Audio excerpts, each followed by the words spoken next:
Salut tout le monde, c'est RageRide. On se retrouve aujourd'hui pour parler du super éthanol, et aussi appelé le E85. Et plus précisément, on verra dans cette vidéo si on peut rouler avec ce carburant en moto. C'est parti.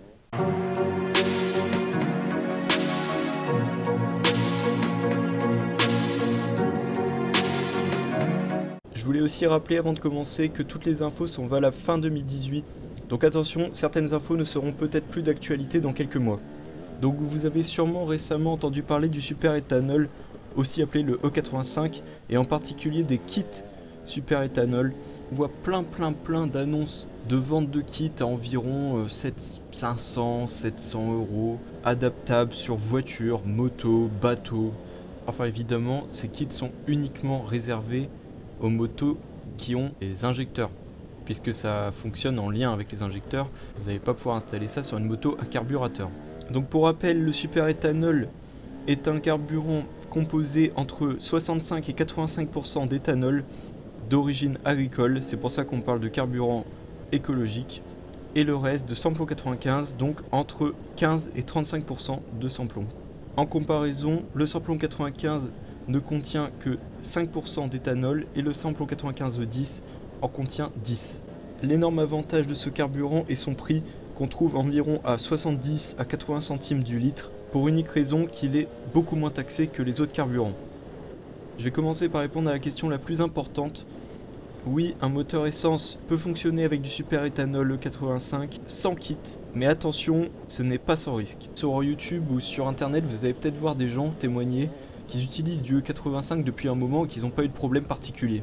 Et c'est tout à fait possible, mais si vous tenez à votre moteur, ne le faites pas. Pour mieux comprendre, je vais vous expliquer comment fonctionnent ces boîtiers dits kits super éthanol.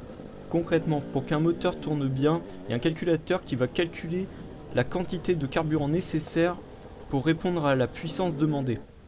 C'est-à-dire que plus vous allez accélérer, plus il va demander à envoyer du carburant pour que le moteur libère de la puissance. Le problème, c'est que plus la quantité d'éthanol est importante dans le carburant, plus la demande en carburant est forte. En fait, ces boîtiers, ils ont une fonction simple, ils ajustent la quantité de carburant nécessaire au bon fonctionnement du moteur. Pourquoi ? Tout simplement parce que l'éthanol a un pouvoir calorifique qui est largement inférieur au samplon 95.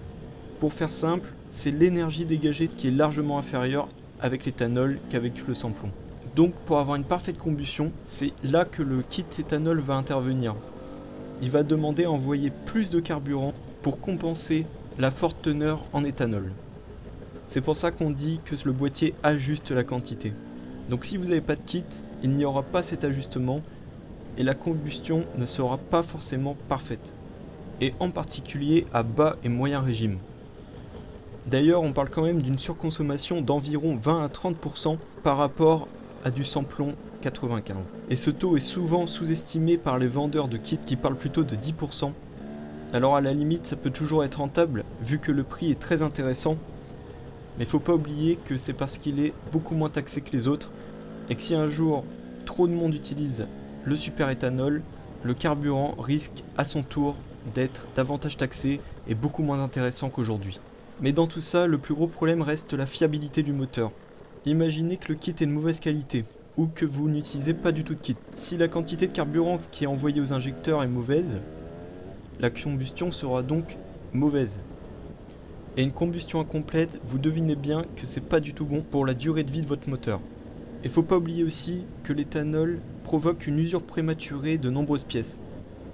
On n'en parle pas souvent, mais un véhicule qui est conçu pour fonctionner avec du E85 d'origine, il a subi d'autres transformations qui ne sont pas comprises avec un kit. Par exemple, un revêtement des pistons spécifique, des soupapes renforcées, des injecteurs au débit augmenté, une canalisation de carburant renforcée. Et les constructeurs sont bien au courant que c'est pas super pour les moteurs. La preuve, si vous installez un kit sur un véhicule neuf, la garantie du constructeur sera annulée. Et il y a un dernier autre problème avec ce carburant, c'est le démarrage à froid. Le démarrage à froid est très compliqué à cause de l'éthanol. Et d'ailleurs, c'est pour ça que le taux d'éthanol varie entre 65 et 85%. L'été, il est plus à 85% et l'hiver, il est plus vers 65%. Bref, pour résumer, c'est possible de rouler en moto ou en voiture avec ce carburant sans kit, mais c'est très risqué au niveau mécanique. Parce que même si vous allez faire des économies sur votre plein, un moteur HS, ça peut coûter bien plus cher.